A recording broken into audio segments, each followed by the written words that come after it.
بسم اللہ الرحمن الرحیم۔ السلام علیکم۔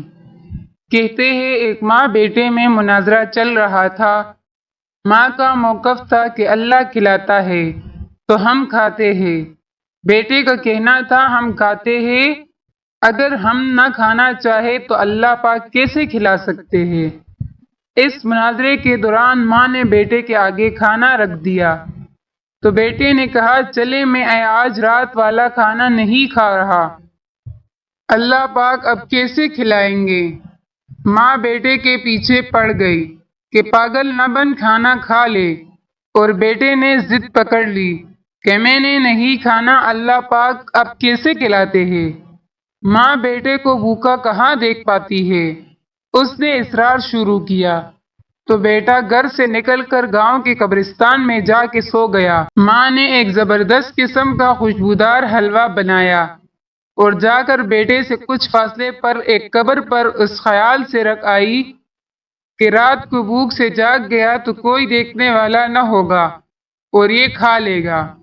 رات کے آخری پہر قبرستان میں ڈاکو آ گئے جو اس گاؤں کو لوٹنے کی غرض سے پہنچے تھے۔ وہ قبرستان میں رک کر سردار سے آخری ہدایات لے رہے تھے کہ حلوے کی مہک نے سردار کو متوجہ کر لیا۔ قبرستان کی تلاشی لی گئی تو حلوہ اور وہ لڑکا دونوں برآمد ہوئے۔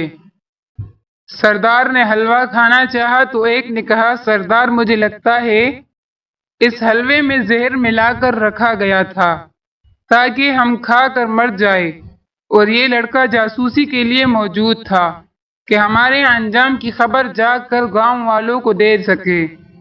سردار نے اس کی عقل مندی کی داد دی اور لڑکے سے کہا چل بچے حلوہ کھا۔ لڑکا تو ضد کیے بیٹھا تھا کہ آج رات کچھ نہیں کھائے گا، اس نے سختی سے انکار کیا تو سردار کا شک یقین میں بدل گیا اور اس نے گن تان لی۔ لڑکے نے سر پر منڈلاتی موت دیکھی تو پوری پلیٹ چٹ کر گیا۔ ڈاکو کچھ دیر بعد تک اس کے مرنے کا انتظار کرتے رہے لیکن وہ نہ مرا۔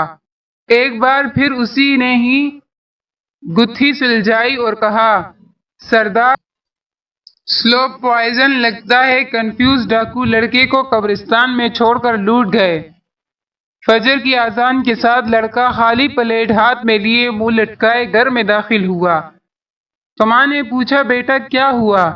لڑکا بولا ماں لمبا قصہ ہے، مجھے نیند آ رہی ہے، بس خلاصہ یہ ہے کہ ہم نہ بھی کھانا چاہے تو اللہ پاک کھلا دیتے ہیں۔ سبحان اللہ۔